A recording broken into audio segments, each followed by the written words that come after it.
Sure. I'm from Halifax, Nova Scotia, so it's a little bit north of where you're at right now. And from joining practice in September last year, and but joined. I met you at the online book club, so we're Tuesday nights, going to Tuesday nights together, Seigetsu, and we just came out of Dogen's book, and just wanted to hear you speak this month. So Thank you. And Dorothy, would you introduce yourself to Jeff? You'll have to unmute.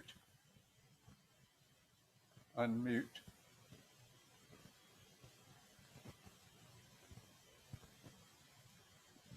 Can you hear me now? Yes. All right, good. Hi, Jeff. Hi, Roger. Obviously, we live south of Atlanta, and nice meeting you. And anxious to hear Roger's talk. I think I have some background with him as to the Jacksonville startup, so this will be fun to listen to. Okay, I think we're set now. Thank you. We've got a couple more people. We've got David joining in just a moment, so we'll give him an opportunity to get connected.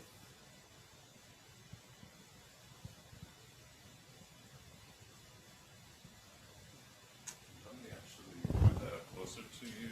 It could be a little bit. Oh, okay, good. Thank you. Rugen. Jeff, you're the one person here who doesn't know that Dorothy and I live together. And she wants me to amend that and say we're actually married. And we know David, so he's aware of the arrangement, but...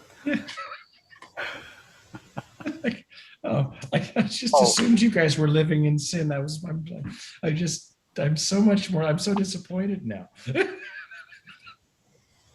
So I can hear later, it's just TMI, too much information. 30 years, you remember that.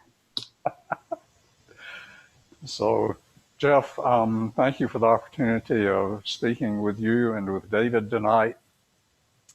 I had been asked to talk about how the Jacksonville Soto Zen meditation group started and a little bit about its history. Dorothy and I moved from Atlanta to Jacksonville in 2007. We had been active participants in the Atlanta Soto Zen Center for a number of years. So making this move was exciting because Jacksonville is supposedly a great place to live. And it was a chance to start for her a new job. But when we got down there, we found that there was no organized Soto Zen Center. For a while, it didn't appear that there were any kind of Buddhist organizations available, although as time went on, we learned that there were several. But because we had been practicing and we didn't have a Zen center to practice with, we began doing our meditation in the bedroom of our apartment. And so we did that for a number of years. And during that time, we connected with the Unitarian Universalist congregation of Jacksonville. And over time, it became clear that we were both looking for the opportunity to have a sitting group that would support our practice. So in the spring and summer of 2013, we talked with Elliston Roshi about establishing a Jacksonville affiliate. Dan, who's now Sengaku in the Falmouth Mass Zen Center, had recently established that Zen center. And so he was a source of a lot of good information about how to get organized and started. He had he had established a sitting group with a Unitarian church. And because we were members of a Unitarian church, it was something that we began thinking about. But at the time, I thought, well, perhaps being affiliated with one of the local colleges and being able to offer meditation in a college community would be a way to start a group that we could sit with. And I was invited to explore, or at least offer a class in Soto Zen meditation at Jacksonville University and at the University of North Florida.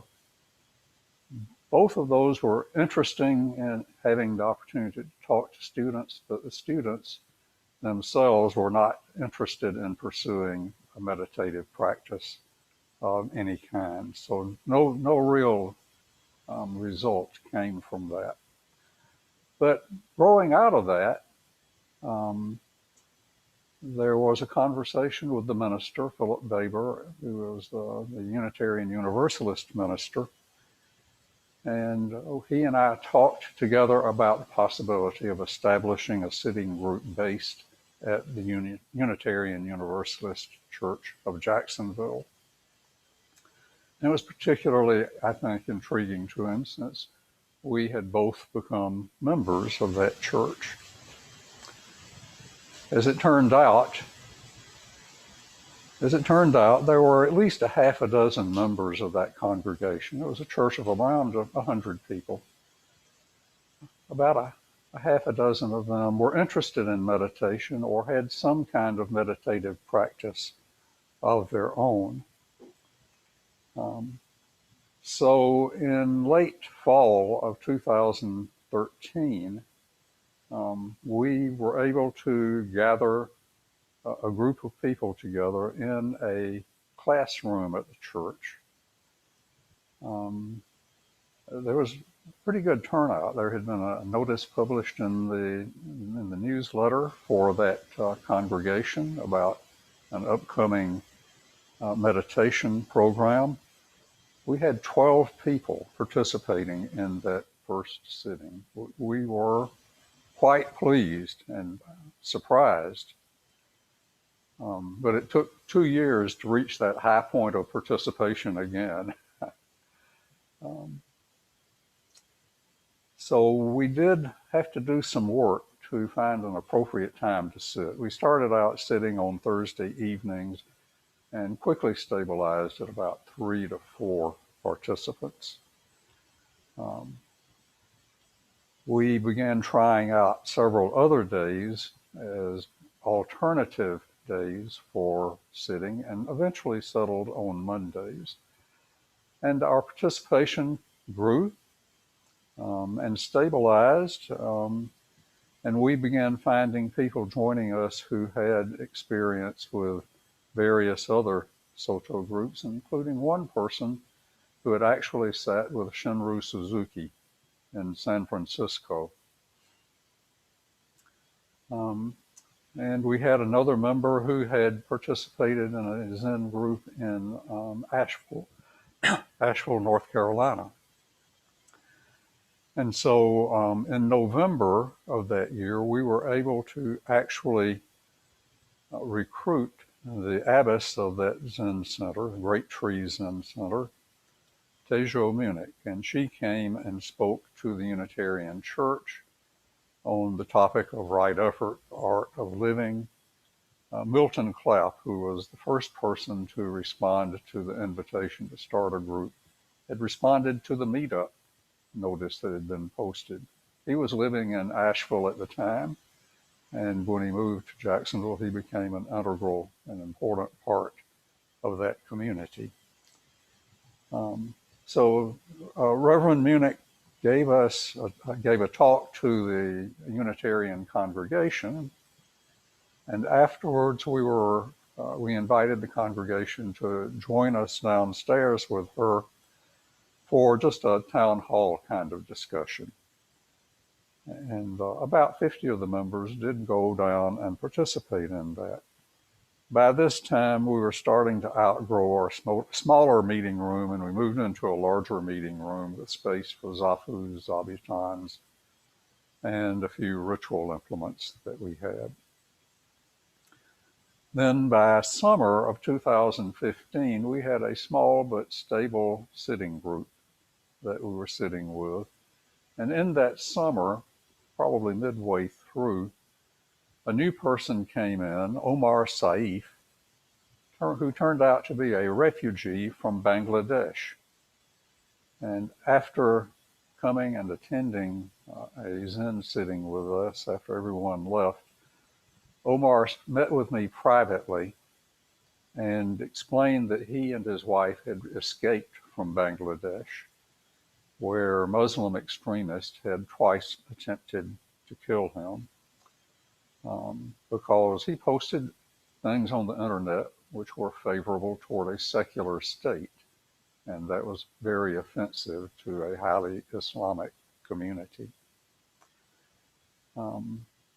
His second attacker said, "You've got to die today in the name of Allah," and attempted to stab him. They took all their savings. They fled to Jacksonville where they had a relative. They found the UU Church and became a part of that Zen meditation group. But not long after that, he became very sick, had to be admitted to the hospital. He had kidney failure, and it took over a year for him to recover, a year of dialysis and treatment for him to recover. Eventually, they were granted green card status, and so they became permanent residents of the U.S. And that effort consumed part of our time in the startup of the Soto Zen group in Jacksonville. They continue to be residents there. They remain in contact with Dorothy and myself. By the start of 2016, we had a regular group of participants, including a variety of folks. We had someone with a long-time interest in Buddhism, but who had no place to practice. We had a Korean Zen Buddhist practitioner. We had a Rinzai Zen practitioner. We had a spiritual follower of Ken Wilber, a Vedanta practitioner, and a group of newcomers. So we had a very disparate but homogeneous in the sense of their interest to and participation in Zen sitting. The Zendo had to be set up and taken down for each setting. So while we made sure that zafus and zabutons, a maktak, gongs, and a small altar were set up before people arrived, we also did something that I found was important. And that's that when we ended, all the participants were included in the ritual of packing away everything for the next sitting. And it turns out that this taking down and packing away became an important part of our ritual because it allowed time for the participants to talk to each other in an unstructured manner. In the spring of 2016, we were able to put together and host a half-day Zazen Kai attended by Elliston Roshi. We had 19 participants, including a half dozen who had never sat with us previously. Following this Zazen Kai, our sitting group became slightly larger, sometimes reaching 14 people. Elliston Roshi being there allowed him the opportunity to critique our liturgy and our altar setup so that we could begin moving toward a structure more in common and in keeping with other members, other sanghas in the Silent Thunder order. I'm going to give a few Autobiographical Descriptions. These are descriptions some of our members wrote about themselves and their interest and participation in the Jacksonville Soto Zen Center. ASZC, whose background was in India and Indian religious practices, ASZC says the Jacksonville Soto Zen Sangha is a great group. Its members are committed and serious about the practice, and I can feel the energy from the group. The discussions are wide-ranging from the Four Noble Truths and the Noble Eightfold Path, and exploring the deep meanings of the Heart Sutra. Then he said something interesting. Topics are shared not only at the center, but outside of it as well. He felt the participants of the group are open, receptive to discussion, opinions vary, but are shared without friction. And he felt fortunate to be a part of the Sangha. Another member, Peter, Peter says, this is how I got my Zen. And he talks about how he started college and how he was at that time reading Zen Flesh, Zen Poems by Paul Reps. And he was leaving to go to a new school, which turned out to be in Kentucky, where he would begin the study of, or graduate school study in psychology. And as he puts it, as he got there, he felt like he had made a huge mistake because nobody who was in the department seemed to know how to treat patients. That is, until a new teacher arrived and who began teaching the students exactly how to give psychotherapy, how to do psychotherapy with patients in need. And as he says, this teacher was really radical. He encouraged the students to practice on each other in class and outside of class. After he graduated, Peter says he kept in touch and thought that he would eventually gravitate to Gestalt therapy, which he did, and then that he would, after that, have no choice but to take up Zen. And in fact, this teacher did. He took on Zen. He went to Korea and practiced and became the Zen teacher, Dai Gak.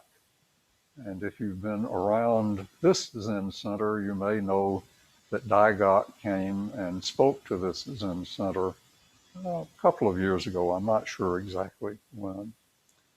But Peter said he had the opportunity to help build what he calls the Great Temple on Furnace Mountain in eastern Kentucky.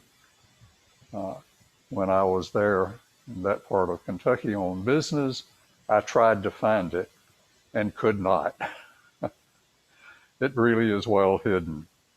But I didn't have the opportunity to stay another day and look. Philip, another member, says he became connected to Zen and Buddhism from, this is interesting to me, from watching a music video performed by a band called 311. The video had imagery of the band meditating in front of a Samoan Buddha. But it left a huge impact on his 19-year-old mind. And he found himself buying books on Zen and Buddhism and 311 albums. For myself, I had been studying with sensei since the mid-'80s, sometimes intensively, sometimes for actually going for years without contact. What I found is that the 7 lean years were actually fueled for deeper participation coming back. Dorothy says she began meditating in the late 1970s.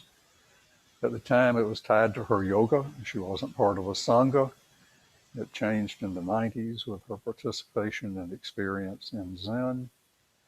And she says that since opening the Jacksonville Soto Zen Sangha in 2013, she has found common ground with others who come together once a week with the purpose of sitting quietly, walking slowly, and being quiet again.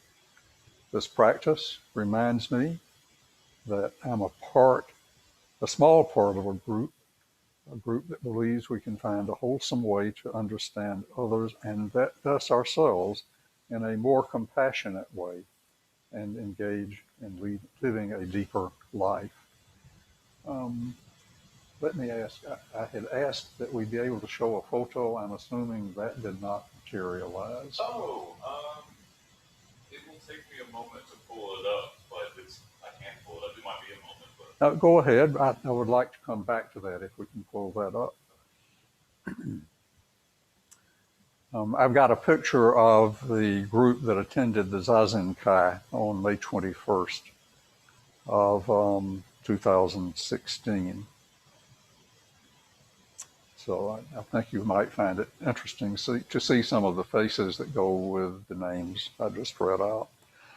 In March of 2016, we were able to schedule a 5-day visit from Hojo and an assistant of his, and we set it up so that we could provide some of his art at a place called the Unity Plaza. And at that place, he did a 7 p.m. talk on Zen and creativity. And then the next day, there was a half-day Zazen Kai from 8 to noon. And I want to show you, if we're able to do it, show you the participants in that Zazen Kai. I think I can. Hang on. We're getting there.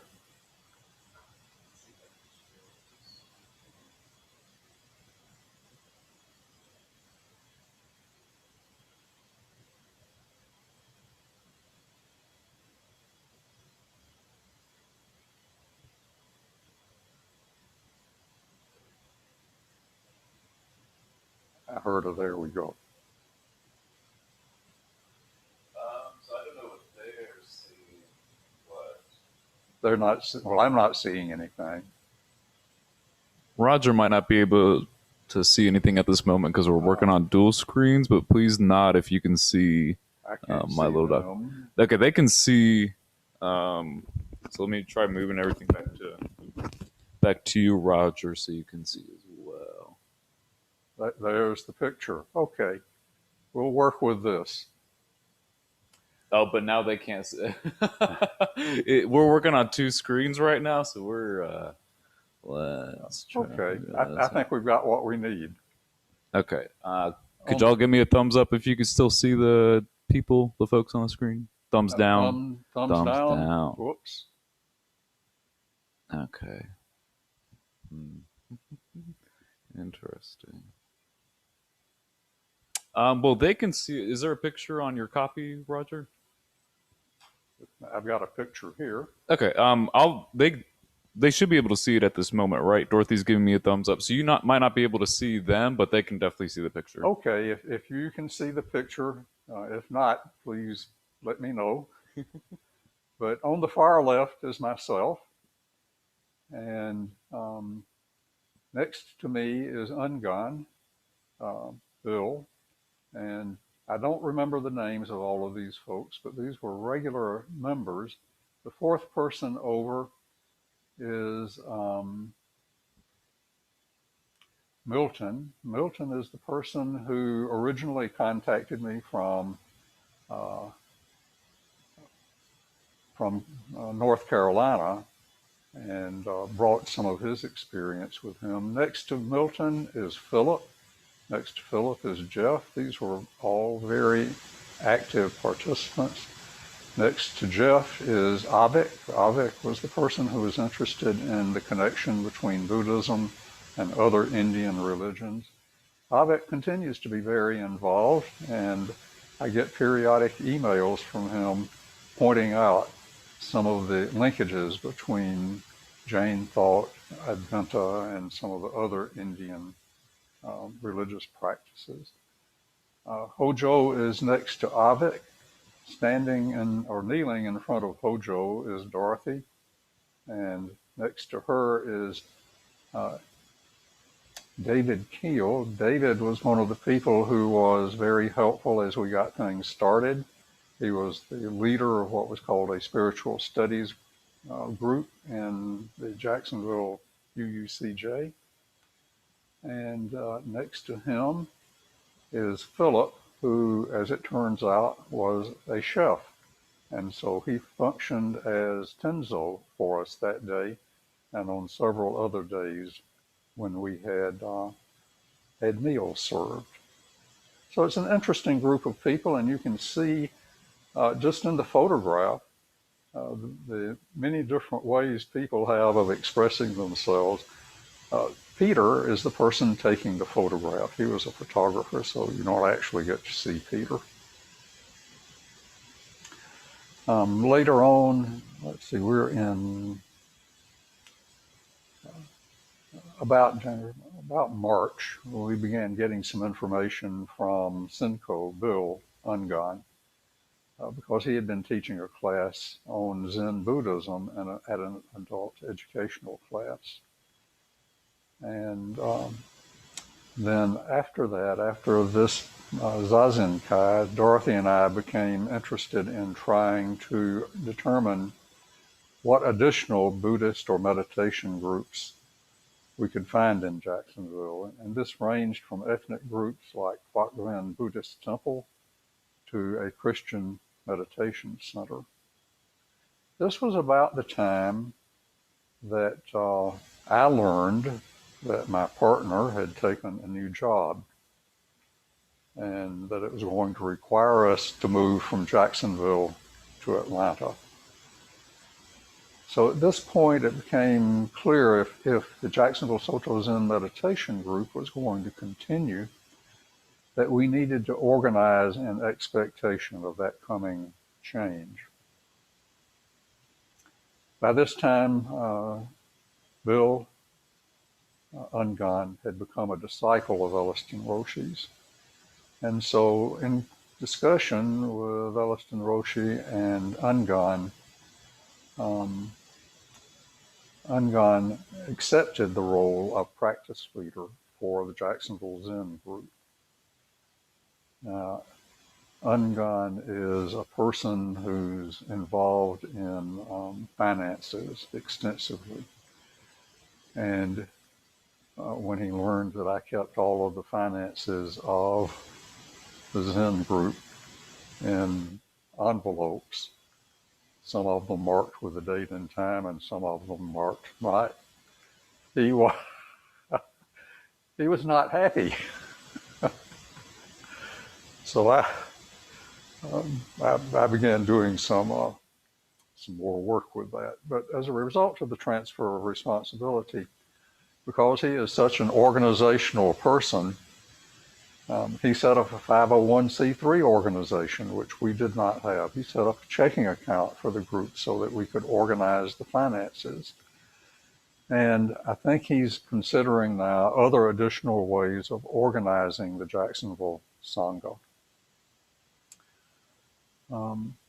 So because Ungon was irritated about the way I kept information, I began trying to sort it out and organize it and put it into a spreadsheet for him so that we could begin to see when we had people coming and when donations were made.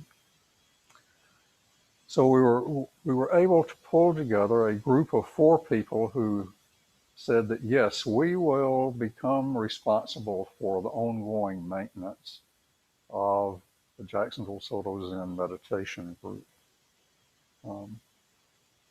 There are pictures of 3 of them that I just showed you. You saw Ungon, and if you participate regularly online here, you will see him periodically.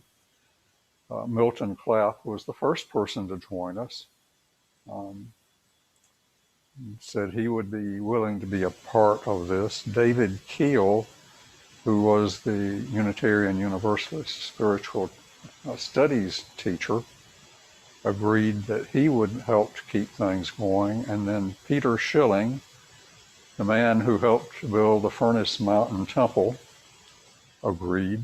So we had then 4 people to whom I could turn over responsibility for the ongoing sustenance of the Jacksonville group.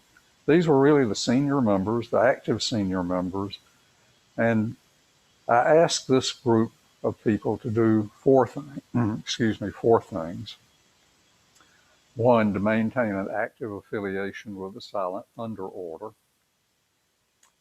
Two, to maintain a working relationship with the Unitarian Universalist Church, so long as it benefited both partners. I asked them to coordinate as appropriate with other Buddhist communities, particularly one that I had had some contact and discussions with called Justice at Jax. That was basically a Theravadan oriented group. And then I asked them to continue to maintain a meetup group online, in part because dues were coming due on 11/13, and I wanted them to arrange to pay it. So I had hoped Ungan would be online so that he could add to this story. So it's that group continues. It's stronger today. It's more active. It continues to maintain its affiliation with the Jacksonville Unitarian Church, and it's growing. So my own personal sense is that we were able to leave that Sangha in good condition and with good leadership. Dedicated leadership is important, both in starting and in maintaining a Zen Sangha. So that's my report to the community on the startup of the Jacksonville Soto Zen Meditation Group. Any comments or questions, points of what we might want, anything you want to know more about this?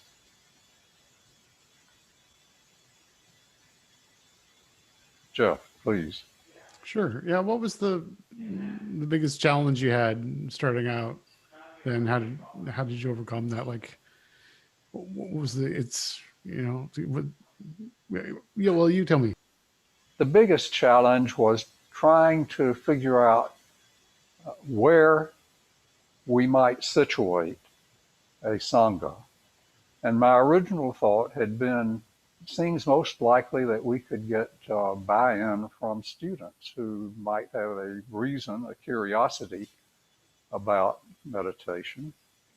And so that's when I approached the two local colleges, the Jacksonville University and the University of North Florida, which had philosophy departments. And it was the chairs of those departments that I approached.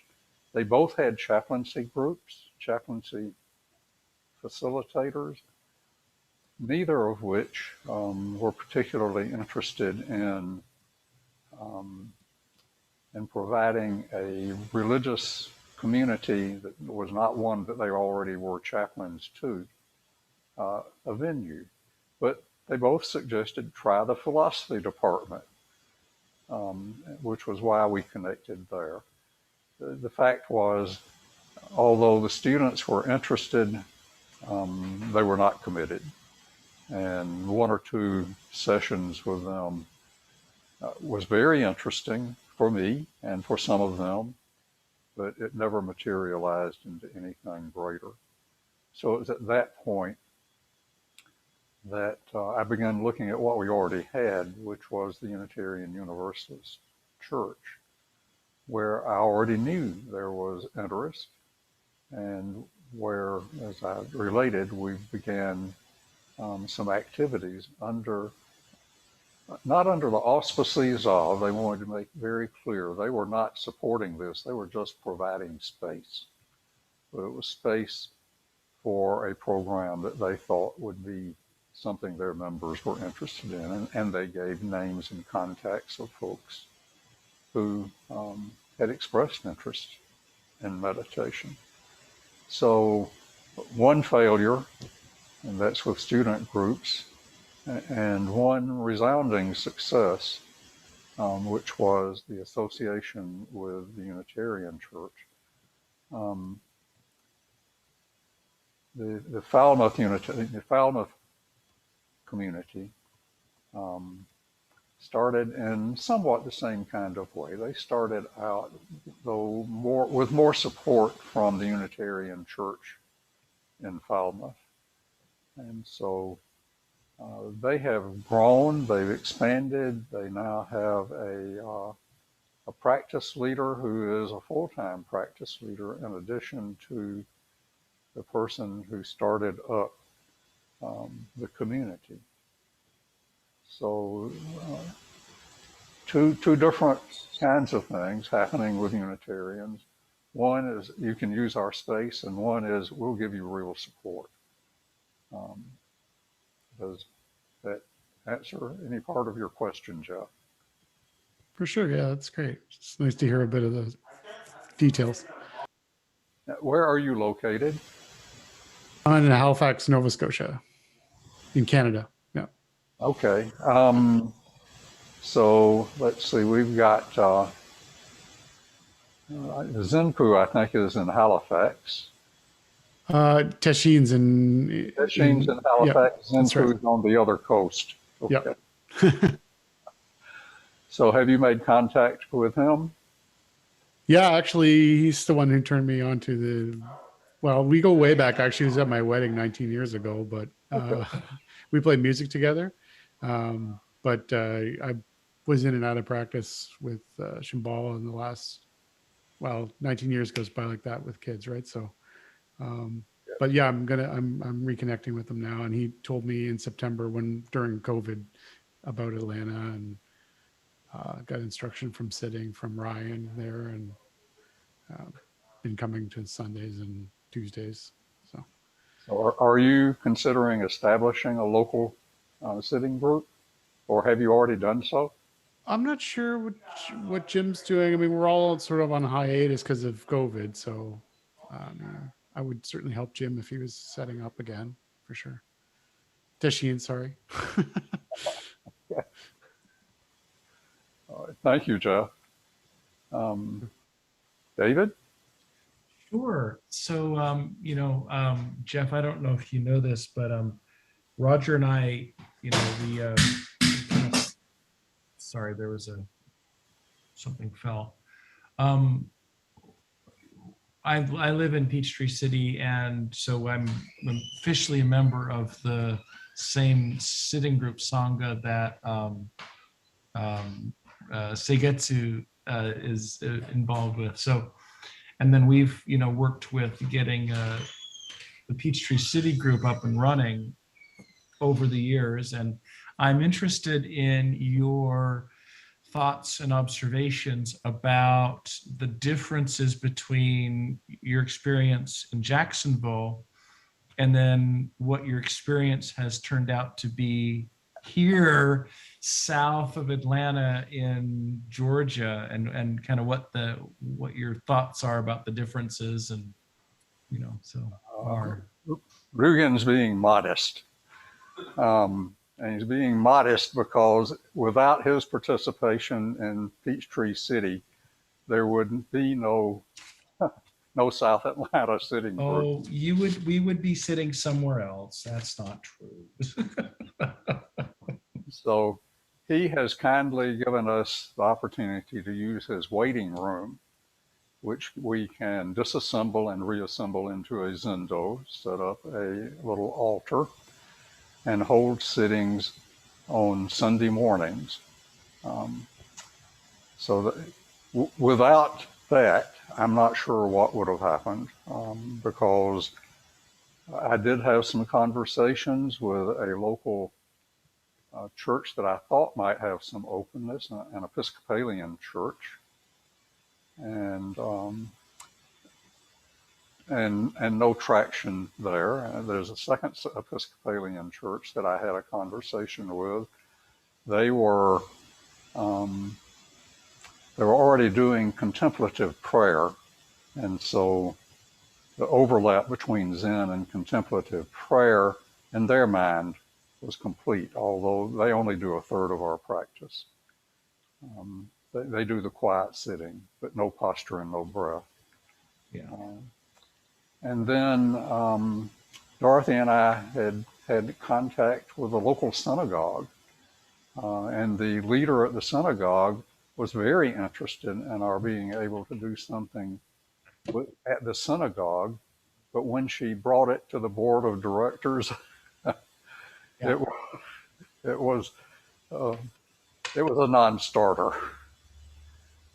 So I thought, Jewish Buddhist, what could be more appropriate? But oh, that's like half of the leadership of the West Coast Suzuki lineage. I'm telling you, they're all Judah. They're all Buddha Jews. I mean, it's uncanny. It's like it's even more fertile out there than the Unitarian Buddhists, basically. So. The Unitarians have been quite gracious for Zen sitting groups over the years. Yeah. One of the reasons I had thought that the Episcopal Church might be more open is that I had run into an article somewhere about an Episcopalian priest who was also a Zen Buddhist priest. And so I thought, well, there's a real connection. But when I raised this with Mother Mary at one of the Episcopalian churches, she was astounded. She had never heard of such a thing.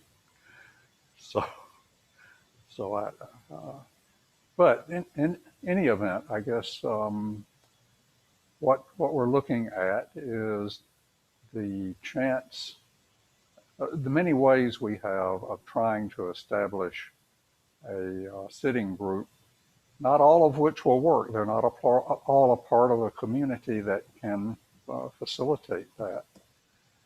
But having a physical place to go to has been important for the stability of the practice of myself, of Rugen, of Dorothy. And we have had, over the several years we've been available, several people who came and attended with us for periods of up to 6 to 8 months. Interestingly, they were people involved in the martial arts. And they found the meditation to be something that supported their primary interest, which was in the martial arts.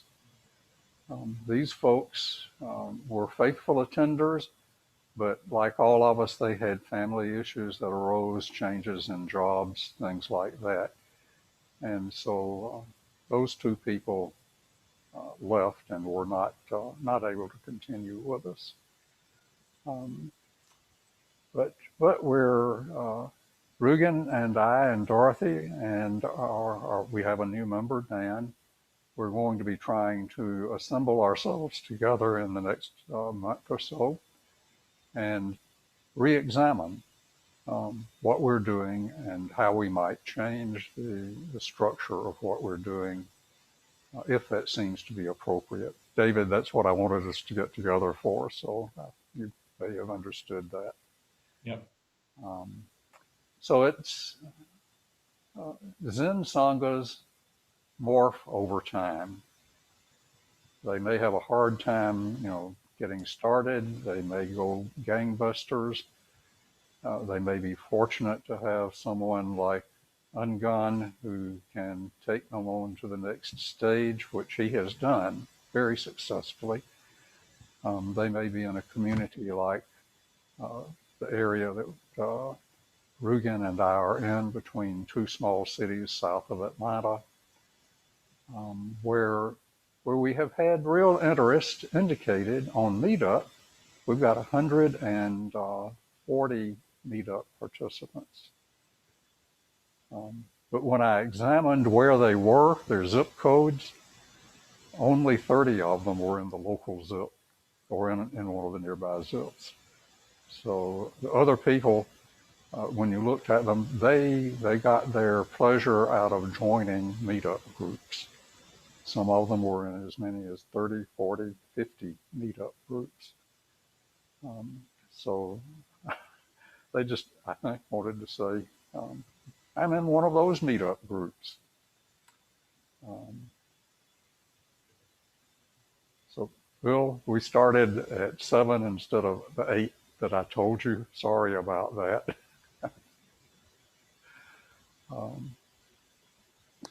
That's so quite all right, Roger. So you're looking, Jeff. You're looking at the potential of starting something where you live. Not sure about that. I just wanted to support you in your talk tonight. So, and I love stories. I love hearing about how things come together. Okay. What did practice look like on a weekly basis? Did you have like Zazen, and did you do Dharma talks too, or did you just stick to practice? Well, we opened with the chants. We did sitting meditation, and sometimes we would do kinhin and followed by sitting meditation. And then afterwards, we would have an opportunity for conversation and discussion. Not exactly Dharma talks, but maybe Dharma topics. Bill, you were there most of the time. How would you characterize it? I think you, that's pretty much it. And we've followed that same basic procedure since you've left. We have formalized it a little bit. It's like the first Monday night, we have a guest speaker. We had Roger last Monday, as a matter of fact. The second Monday night, we have Hojo doing Hojo Online. The third Monday night, I get to jabber. The fourth Monday night, then we have open discussion for anybody. But we try to keep changing things to keep people's interest up and let them get involved. Does that help, Jeff? Oh, sure. Yeah, that's great. Roger, also, I think the discussion after whoever was speaking allowed people who were attending to ask questions that they had in a very open forum and get answers. And I think that was enjoyable by a lot of the folks that I talked to. Okay. Yeah, it was an opportunity to ask any question you wanted. Do you still do that, Bill? Pardon? Yeah, oh yeah. And I'm finding the hell, people enjoy the talking part more than they do the sitting part. We have a lot of people that won't on Zoom, they won't even come in for the sit, but at 8 o'clock when the talk starts, we'll get 8 or 10 people in. Which Interesting. is sort of frustrating, but it's a expedient mean or whatever we call it to have the discussions to attract people and hopefully lead them into more basic sitting. I know that at one time we had a participant who was very interested, but didn't play well with others when it came to talking, and so that became an issue that had to be dealt with. So yes, you can get conversation, but sometimes if it's just one person doing the conversing, that's a problem, and Ungan seems to have been able to deal with that successfully. No, he's not with us anymore. Like it was said, you dealt with it successfully. Yeah. Oh, Roger, we just got word today that the church is going to let us start sitting again this weekend. So really, the church is not opened up, but small groups can start sitting again. Okay, good. I think that'll be very helpful. Yeah. But Jeff, to me, that indicates the value of having either a Unitarian Universalist congregation, if you can, but having a place that is familiar to people that they associate with a spiritual practice. It might be a Christian spiritual practice. but UUCJ provided that umbrella coverage. Of course, Unitarians accept everybody, including atheists. That's part of their 7 principles. Not every Christian congregation is that open. So if you're going to approach someone like that, think carefully about how you position Buddhism and Zen in the context of what that community finds appropriate. Some Catholics do find meditation to be something on which they can be relatively comfortable. And there are well-known writers like Richard Rohr, who does a contemplative prayer community.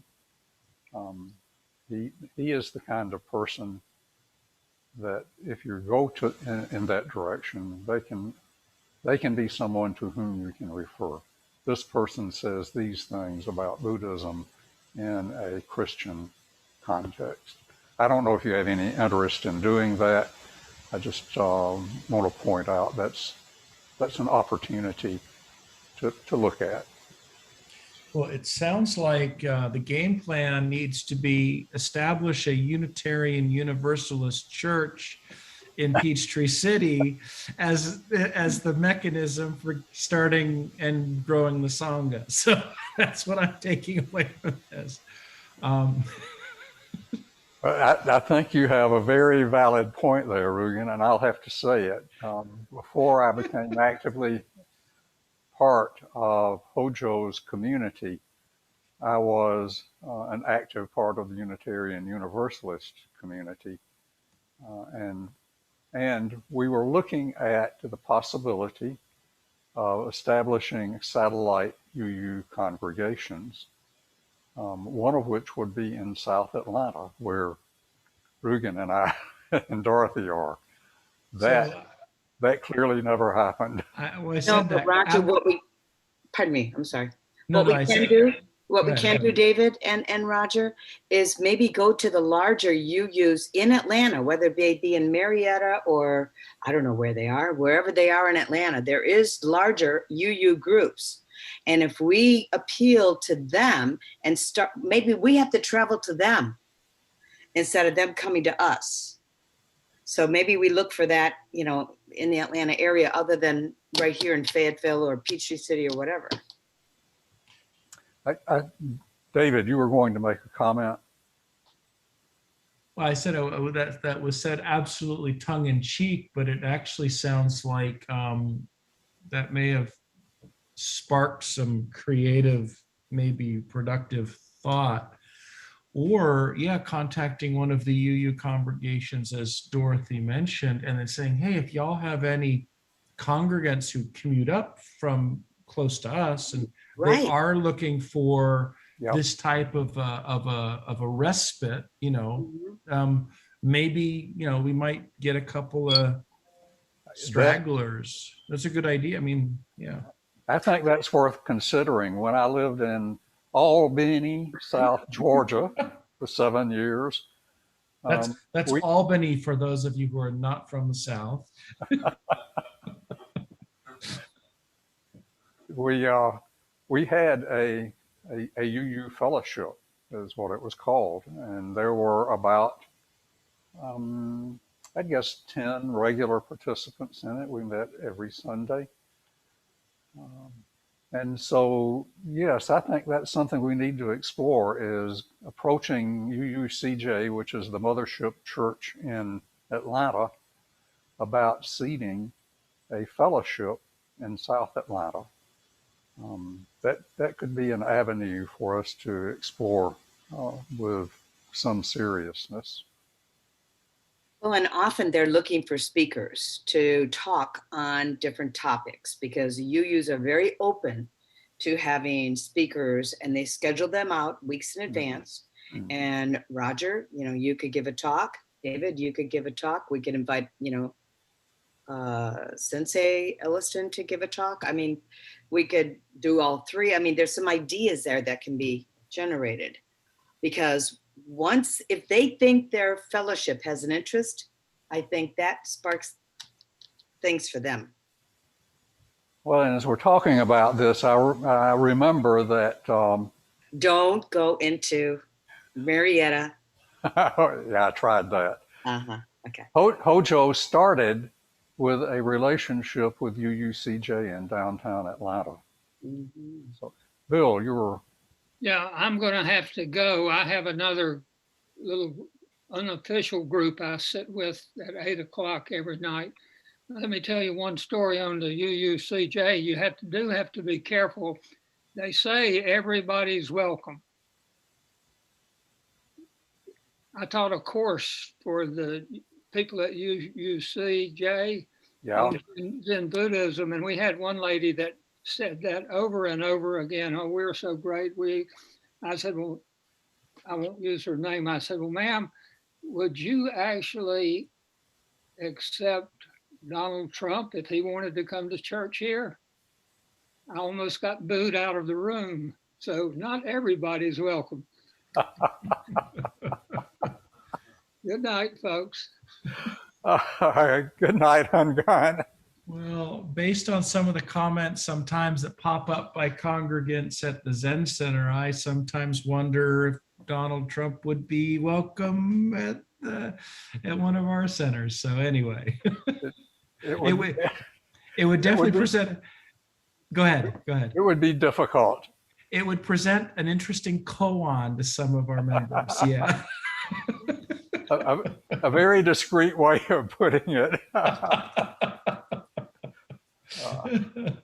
So anyway. So, well, thank you, Jeff, Rugen, Dorothy, for the time tonight. This was nice for me personally to be able to look back on this experience and reflect on what it meant to be able to have a sitting group. Because Dorothy and I spent several years without a sitting group, practicing by ourselves, at the foot of the bed in the bedroom, which was the only clear space we had to meditate.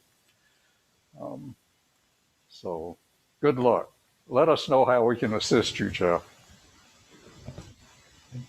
And Thank you for the talk. Thank you, thank you, Seigetsu, for doing the heavy lifting and hard work with Ango, because it's a big deal. So thank you for your work and your practice. I don't have an official closing. If anyone wants to do one, please feel free. Otherwise, thank y'all for coming tonight.